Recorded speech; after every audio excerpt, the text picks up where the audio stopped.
A month ago, we hosted on this program an Air Force aviator named Lieutenant Colonel Victor Fehrenbach.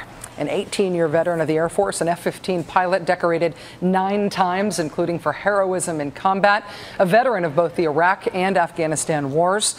He's flown 88 combat missions. Lieutenant Colonel Fehrenbach is now being fired from the military because he's gay.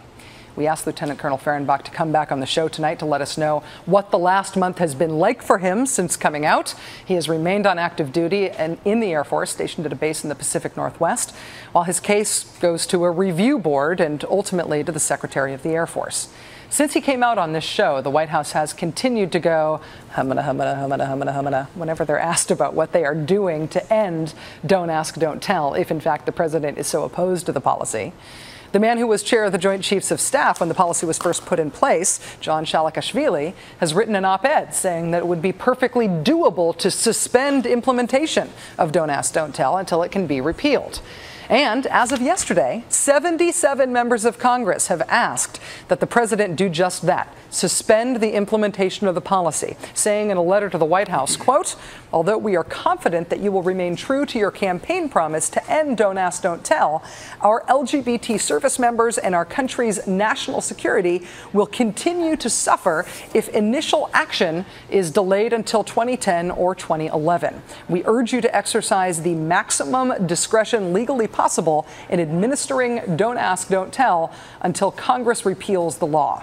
To this end, we ask that you direct the armed services not to initiate any investigation of service personnel to determine their sexual orientation, and that you instruct them to disregard third-party accusations that do not allege violations of the Uniform Code of Military Justice." Joining us now is Lieutenant Colonel Victor Fehrenbach. Lieutenant Colonel, thank you for coming back on the show. Thank you, Rachel. So how's your month been since coming out here? Surprisingly, there's been absolutely no change at work. As a matter of fact, Thursday, the day I returned to work, we had a commander's call. So basically the entire squadron just to give out awards and the commander to speak. And in fact, he addressed the situation, said we had a media event.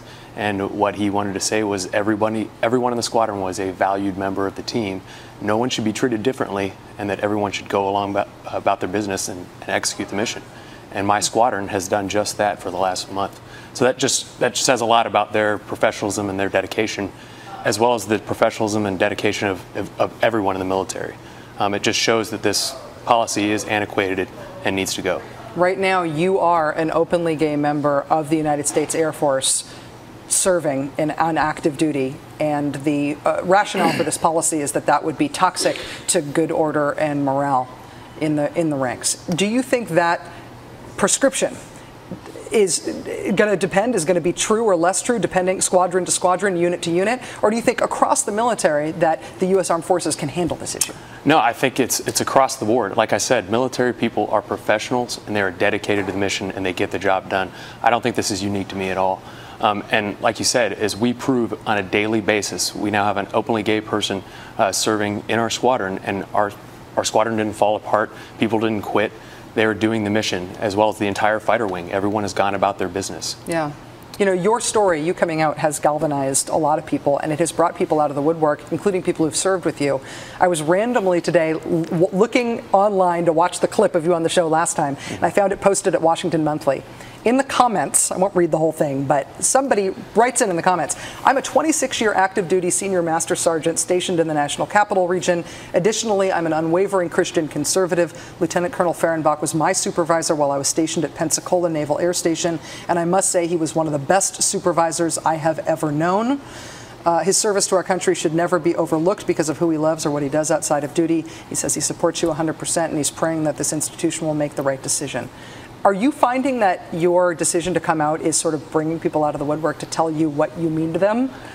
Absolutely. I've literally gotten thousands and thousands of emails, letters, phone calls from people I've served with, from long-lost friends, from obviously family, and even just total strangers. But really the ones that mean the most are the people that I've served with, especially not just the senior master sergeant who used to work for me, which is a great honor that he wrote that to me, but also the aviators that I've flown with in combat. I can't even count the number who have written me and said, literally, "Dude, I'll go to war with you tomorrow."